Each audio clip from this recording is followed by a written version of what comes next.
And secondly, we know that the bank, in a number of circulars, indicated that from last year, 2020 and onwards, that first generation will be on diaspora remittance and export sector stimulations. Governor, can you kindly provide some details on this new focus? And you could also tell us how some of these licensed and unlicensed participants are coping with the new policy. Thank you.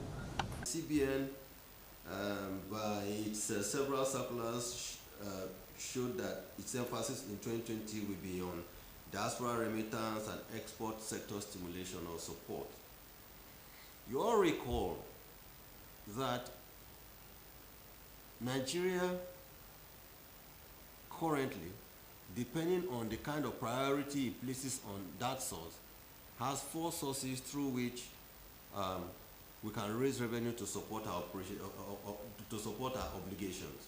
1, the price of crude, revenue from crude. 2, support from our foreign investors, whether they are portfolio or direct investors. 3, diaspora remittances. 4, export sector support. Now, before now, what we've seen is that we've only given a lot of, use the word prioritization to price of crude. When price goes up, we jubilate. When it comes down, we worry. And then 2, we have constantly been looking at, anytime there's need for money, we look at what is direction of foreign direct investment and the rest of it. Whereas we pay less attention to diaspora remittances as well as export sector support. What we are saying is that going forward, we will give a lot more support to export sector financing at concessionary rates so that these people and companies can generate export proceeds that would come to fund our obligations in the investors and exporters window. That's what we're saying. And that we are going to ensure that if you are an exporter, you must complete the NXP form. Because if you want to import into Nigeria today, tangible item, you fill Form M. You want to pay for intangible item, you fill Form A. By our regulation, I did not make that regulation. You want to export, you must fill NXP. We will no longer tolerate any situations where people want to conduct export activities without filling NXPs. You must complete your NXPs. We have held several engagements with the Nigerian Customs.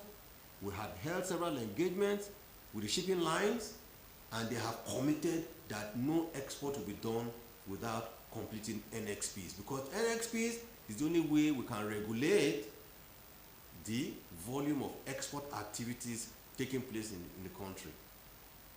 Through NXPs, we will know those who have repatriated or those who have not repatriated their proceeds into the country. And we have come back, we have been begging, we have been cajoling, through moral suasion, telling those who have exported to repatriate their export proceeds. The central bank will not tolerate it that you conduct an export activity and you keep the dollars abroad. It is by law mandatory that you must repatriate those proceeds into Nigeria. If you refuse to, the central bank has the powers by law to prevent you from conducting banking activity in the Nigerian banking industry. And we will do so. We have a target of January 31 for everybody to comply.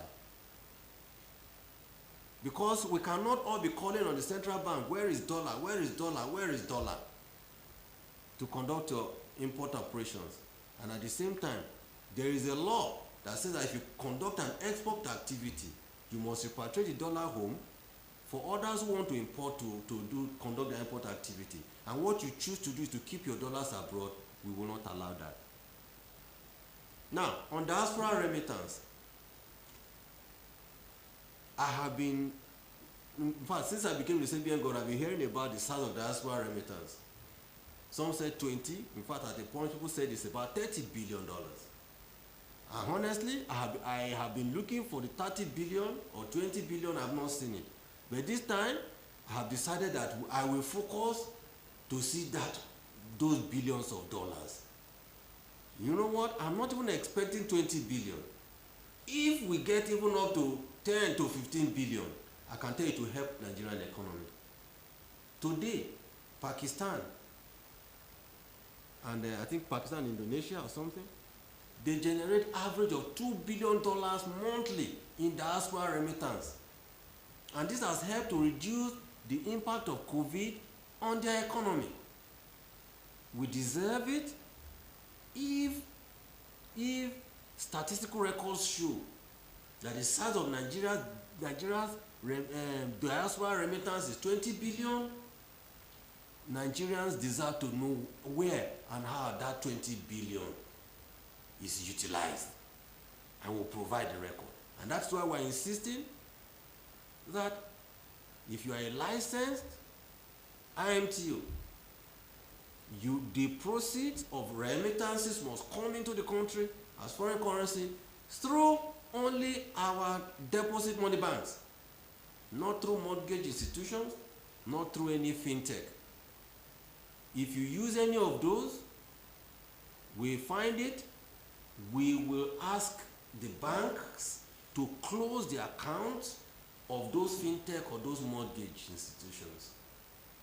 And we would also instruct the banks, we will block your BVN, you will not be able to conduct banking business in Nigeria again. It is important that people understand this.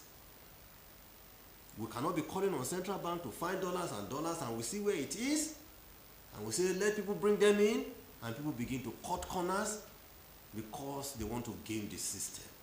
We should not allow this to continue in Nigeria again.